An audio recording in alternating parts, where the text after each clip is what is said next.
Hello fellow tankers, this is Dauntless, and today I'm going to be playing another game in my Tier 8 French medium tank, the Lorraine 40 ton. Now the reason I have had a lot of replays of this vehicle is because I've been grinding out credits to purchase the new, the Tier 10 Chinese heavy tank, the WZ-111 5A I believe it's called, and I'm very short of credits, and so I've been grinding this thing, trying to get enough credits, and in the meanwhile I seem to get good replays in it because the Lorraine is a really good tank. And this replay here is really nothing special. The teams are pretty average. I'm top tier, which means I'm going to be able to do a lot of damage, and the main reason I wanted to show you this replay is just to show you some basic tactics when you're playing a fast autoloader like this. The map is Himmelsdorf, and the really only threat on the enemy team that I see is the Scorpion G, which could be playing the hill, but most likely he's going to be playing down in the northeastern corner. Anyway, that being said, we'll get this game rolling.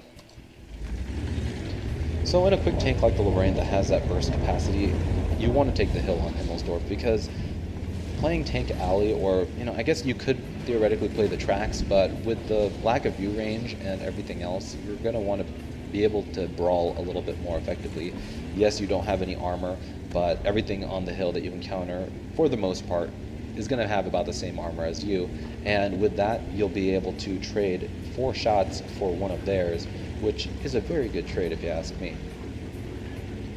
So right now the Panther, the T29, this Panther M10, they're all taking the hill along with this SU-101. I'm going to get up there much quicker than everybody else, but I know I can be aggressive at the very start because I know I have backup. Even if a lot of stuff shows up on the hill, which looking at their lineup, they don't have a lot of fast tanks. They have a Panther 2 and a T-44, and that's all about that's going to beat me up to the hill, if that. And so I'm able to play very aggressively knowing that my team will have my back in the instance that I do get attacked. So this T-44 is very brave, I guess. He's up here just like anybody else, and I'm going to pause this really quick. But how many situations have you been in like this where you get up to the hill in the very beginning and you think, okay, I got here first, I'm safe? Well, if you're an autoloader and you're in this situation, know that just by looking at the team composition, not a lot else is going to be able to get up here in time to protect him. And this is why pushing up by yourself like this can be a risk, because it leaves you open to being attacked like this. The T-34-1s, along with this Panther 2, are the only other tanks that are fast enough to get up here, but they're a lot slower than the T-44, and I give it another 15 seconds before they show up, meaning this gives me an opportunity to strike. So yes, I got ammo racked here, but it was completely worth it. I fixed it, which hindsight I should have waited because there's a chance I could have got tracked right here, but I didn't, and look at that, the IS-3 showed up, but it was not in time. He didn't have enough time to aim by the time I was pulling around the corner, and I was able to do 1,249 damage within the first 30 seconds of the game, and he was really able to only put 1 shot back into me. Now this IS-3 is getting kind of aggressive. He's seeing that his T-44 buddy took a brute of a beating, and he's getting up here trying to protect him, but our Panther M10 pushes around the corner and is successfully able to push him out, or take him out of the game. Now I really want to try to clip this IS-3, but I really don't want to pull around the corner and just suddenly have another tank like this Panther just be sitting there that's not lit. And so I realized that this VK on the other side is being aggressive, and I decide that it's time to go kill him. Now that I have a full clip loaded, I pop around the corner. Unfortunately, I miss my first shot, but the second one goes into his tracks, taking him out. I snap one there. I almost hit our Panther, but a word of advice, guys. If you see that a Lorraine or any other autoloader, for instance, is popping around a corner, risking his tank to clip out another, don't pull out in front of him. Not only are you jeopardizing his clip potential, but you're also risking getting shot in the back of the turret, which is not fun for either of us. So I know you guys probably were thinking, oh, he fired, let me go get him. But it's rude. let the autoloader clip him out if that's what he's trying to do, because again, you're putting both of yourselves in danger, and it's just, in my opinion, not very polite to do so.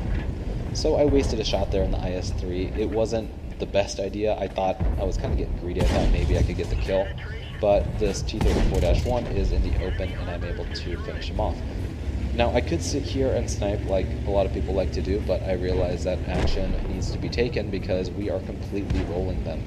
And so I put in another clip and I start making my way down the hill. It's important to time your reloads with when you're relocating because it allows you to just have more effect or have more input on the battle as to how much damage you put out. So this Panther 2 is just sitting there. He is AFK, which is fine by me. I'm not reloaded, and so I'm waiting to reload, and then all of a sudden a Scorpion G appears. I focused on shooting him because I really don't care about an AFK tank. Yes, I guess it would be nice to farm him for more credits, but at the same time, the Scorpion G is much more of a threat. And so when you see an active tank versus an AFK tank, definitely prioritize that. So I force a clip here. Hindsight, I should have turned around and put one into this Tiger before I reloaded because I would have given me more damage, but by doing so, I would have wasted more time in reloading a clip, and I guess hindsight's 20/20, but either way, by the time I turned around and fired one, I would have wasted about 10 seconds, which is about a third of my clip size in terms of reload, and I guess, I don't know, to me it just wasn't worth the trade-off. So this low is just completely oblivious to what's going on behind him, which I guess in this situation there's really nothing he can do, but I'm able to just completely farm him. He doesn't know what's going on, so he turns around. I catch him on fire once, he puts it out, and then I catch him on fire again. This Tiger is at 1200 HP, and I only have one shot left. Now this is important, and I've discussed it in some of my beginner's guides before, but I come around the corner, I know I can take a hit from him, so I take my time and I put one in his track. Meaning when our allies come around and finish him off, I'm able to farm all of that potential damage as assist, putting my net total up to 4 kills, 4,500 damage, and thanks to that Tiger in the very end, 2,100 assist damage, putting my total up towards the 7k mark, about 6,600 total damage. And for those of you that are trying to get marks of excellence in your tank, this is something that is really important. Make sure you take opportunities. Like I showed you on the hill, if you see a solo isolated target, don't feel afraid to engage it, or if you're in a tank that's a couple of tiers higher, it's okay to be bullies to light tanks that might have gotten up to the hill and are completely alone, which will help you win more battles, but it'll also help you farm a lot more damage and then net you a lot of credits. And then like you saw there, just going out of your way to just not come around the corner and snap a shot knowing your reload is going to be 30 seconds and there's no way you're going to get a second shot in. Come around the corner, take your time, and put one in his track, because that's going to guarantee you're going to get a lot more experience and damage. Anyway guys, hopefully you liked this replay. If you did, I'd really appreciate it. If you give it a like down below, it really helps my channel out. And if you haven't already, subscribe to my channel for more content like this in the future. As always guys, thanks for watching, and I'll talk to you guys later.